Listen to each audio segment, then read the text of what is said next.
ఈరోజు కొంతమంది ఆడబిడ్డలు పనిచేస్తారు. కాకినాడకు పోవాలంటే డబ్బులు కావాలి, రాజమండ్రి పోవాలంటే డబ్బులు కావాలి.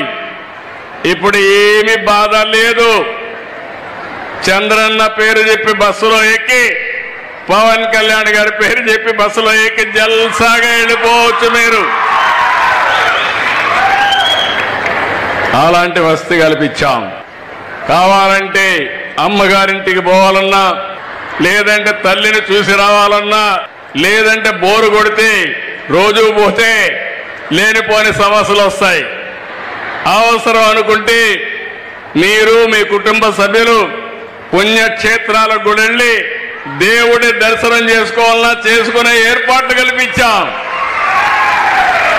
శ్రీశైలం పోవాలన్నా, సింహాచలం పోవాలన్నా, తిరుపతి పోవాలన్నా, ఎక్కడికి పోవాలన్నా మీకు అలాంటి ఏర్పాట్లు చేశాం. దీనికంటే సంక్షేమం ఏమైనా ఉంటుందా ఆడబిడ్డలో? మీరే చెప్పండి. ఇప్పటికే మీరు ఒకసారి చూస్తే 1 కోటి మంది పైన ఆడబిడ్డలు ఉచిత ప్రయాణం చేశారు. నాకెంత అంటే మిమ్మల్ని చూస్తే చాలా ఆనందంగా ఉన్నారు. అన్ని ప్రోగ్రాముల కంటే విజిబుల్ గా ఉచిత ప్రయాణం సూపర్ హిట్ అని మరొకసారి తెలియజేస్తున్నా. ఈ మధ్య కాలంలో మన వాళ్ళందరూ చెప్తున్నారు సూపర్ 6 సూపర్ హిట్. అవునా కాదా? అయితే గట్టిగా చెప్పండి, సూపర్ 6 సూపర్ 6. ఏ రాజకీయ పార్టీకైనా టీవీ ఉందా అని అడుగుతున్నా. ఉందా ఎవరికైనా? తెలుగుదేశానికి టీవీ ఉందా? పవన్ కళ్యాణ్కి టీవీ ఉందా? బీజేపీకి టీవీ ఉందా? ఎవరికి ఉంది టీవీ రాష్ట్రంలో? ఎవరికి ఉంది? జగన్కు ఉంది. ఎవరికైనా పేపర్ ఉందా ఈ రాష్ట్రంలో? ఎవరికైనా ఉందమ్మా? ఎవరికి ఉంది పేపరు? ఎందుకుంది పేపరు అంటే పేపరు టీవీ పెట్టుకొని తప్పుడు వార్తలు వేయడానికి అది ఒక పేపర్ పెట్టుకున్నాడు, టీవీ పెట్టుకున్నాడు. ఈరోజు ప్రధాన ప్రతిపక్షం అసెంబ్లీలో లేదు. 11 మంది.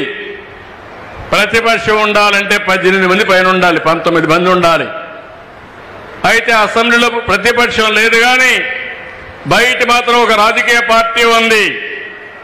ఆ రాజకీయ పార్టీని చూస్తే అది విష రాజకీయ పార్టీగా తయారైపోయింది. ఈ విషయం మీరు గుర్తుపెట్టుకోవాలి. ఒక గ్రామం, మీ ఊర్లో దొంగతనం చేసేవాళ్ళు ఉన్నారంటే మీ గ్రామంలో ఎవరైనా పిల్లల్ని తీసుకుంటారమ్మా? మీ ఊర్లో ఎవరైనా హత్యలు చేస్తున్నారంటే మీ ఊర్లో పిల్లనిస్తారని అడుగుతున్నా. అదే మరి ఒక రాష్ట్రానికి ఒక విశ్వసనీయత ఉంటుంది, ఒక నాయకుడికి ఒక విశ్వసనీయత ఉంటుంది. కానీ ఇటీవల కాలం నేను చూస్తున్న ఎప్పుడూ లేనటువంటి సమస్యలు చూస్తున్నా. ఆడబిడ్డల పైన సోషల్ మీడియాలో క్యారెక్టర్ అసాసినేషన్ చేస్తారు. ఇష్టానుసారంగా మాట్లాడే పరిస్థితికి వస్తారు. అంటే మామూలుగా మీరు చూస్తే ఫేక్ ప్రచారాలు, రౌడీ రాజకీయాలు, తప్పుడు విధానాలు ఇవే ప్రచారంగా చేసుకొని ముందుకు పోతున్నారు. నేను ఒక్క విషయం ఈ పెద్దాపురంలో అడుగుతున్నా. 10 సంవత్సరాలు 10 సంఘటనలు మీ దృష్టి తీసుకొస్తున్నా. ఇలాంటి వాళ్ళు ఒక రాజకీయ పార్టీ పెట్టడానికి అర్హత ఉందా? ప్రతి ఒక్క కుటుంబంలో చర్చ జరగాలని చెప్పి కోరుకుంటున్నా.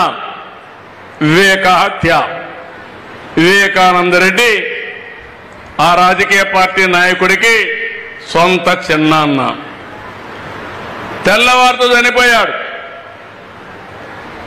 సాక్షి టీవీలో వచ్చింది గుండెపోటు. నేను కూడా నమ్మా. నేను అడుగుతున్నా, నెక్స్ట్ డే చూస్తే నా చేతిలోనే కత్తి పెట్టి నేనే చంపానని చూపించారు, నమ్మించారు. నమ్మిన వాళ్ళు ఓటేశారు. ఆ తర్వాత ఏం జరిగిందో మనమే చూస్తున్నాం. అంటే ఒక తప్పుడు పని చేసి, తప్పుడు ప్రచారం చేసి రాజకీయ లబ్ధి పొందిన వాళ్ళు రాజకీయాలకు అర్హులా అని చెప్పి ఆలోచించండి. ఇది నెంబర్ 1. నెంబర్ 2, విశాఖపట్నంలో కోడికత్తి డ్రామా జ్ఞాపకం ఉందా అని మిమ్మల్ని అడుగుతున్నా. కోడికత్తి డ్రామా ఆడి ఆ కోడికత్తి మీ జిల్లా వాడి పొడిచిన వ్యక్తి కూడా ఆ కోడికత్తి డ్రామా ఆడి నేనేదో స్వర్ణాంధ్రప్రదేశ్ కావాలంటే ముందు మీ ఆలోచన విధానం మారాలి. ఇప్పుడే సురేష్ గారు చాలా స్పష్టంగా చెప్పారు. మనందరిలో ఒక విషయం మనం గుర్తుపెట్టుకోవాలి. మన ఇంట్లో చెత్త తీస్తాం, ఎక్కడ వేస్తామంటే రోడ్డు మీద వేస్తాం. అంటే ఇల్లు మంది, ఆ రోడ్డు మాత్రం మంది కాదు. అక్కడి నుంచి ఆ ఇంట్లో రోడ్డు మీద ఉండే చెత్త అంతా కుళ్ళి మళ్ళీ ఆ వాసన రూపాన మీ ఇంటికే వస్తుంది. అంటే అంటువ్యాధులు రావడానికి మీరు చూస్తే ఎక్కడికక్కడ ఈ చెత్త ఇవన్నీ కనీసం మనం వాడినటువంటి మురుగు నీరు కూడా బయట పోలేకుండా మన ఇంటి ముందరనే ఉండడం, అక్కడ పురుగులు ఇవన్నీ తయారు కావడం, దీంతో అనేక అంటువ్యాధులు వచ్చి చాలా ఇబ్బందులు వచ్చే పరిస్థితి వచ్చింది. పోయిన గవర్నమెంట్ మీరు చూశారు, చెత్త మీద పన్నేశారు కానీ చెత్త కూడా తీలే. మామూలుగా 85 లక్షల మెట్రిక్ టన్నులు చెత్త అన్ని టౌన్స్లో పరేసి మున్సిపాలిటీలు చెత్త చేసి వదిలిపెట్టారు.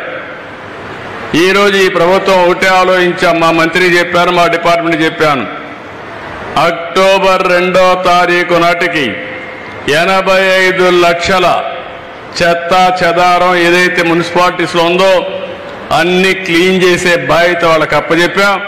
తప్పకుండా 100% జయప్రదం అవుతుందని చెప్పి మీ అందరికీ హామీ ఇస్తున్నా. నేను 45 ఏళ్ళ నుంచి రాజకీయాల్లో ఉన్నా. చాలా మంది రాజకీయ నాయకులు చూశా. నా జీవితంలో ఎప్పుడు కూడా ఇలాంటి రాజకీయ పార్టీని నేను చూడలేదు. దీనికి మీరు ఆలోచిస్తే ఇంతవరకు ఏ రాజకీయ పార్టీకైనా టీవీ ఉందా అని అడుగుతున్నా. ఉందా ఎవరికైనా? తెలుగుదేశానికి టీవీ ఉందా? పవన్ కళ్యాణ్కి టీవీ ఉందా? బీజేపీకి టీవీ ఉందా? ఎవరికి ఉంది టీవీ రాష్ట్రంలో? ఎవరికి ఉంది? జగన్కు ఉంది. ఎవరికైనా పేపర్ ఉందా ఈ రాష్ట్రంలో? ఎవరికైనా ఉందమ్మా? ఎవరికి ఉంది పేపరు? ఎందుకుంది పేపరు అంటే పేపరు టీవీ పెట్టుకొని తప్పుడు వార్తలు వేయడానికి అది ఒక పేపర్ పెట్టుకున్నాడు, టీవీ పెట్టుకున్నాడు.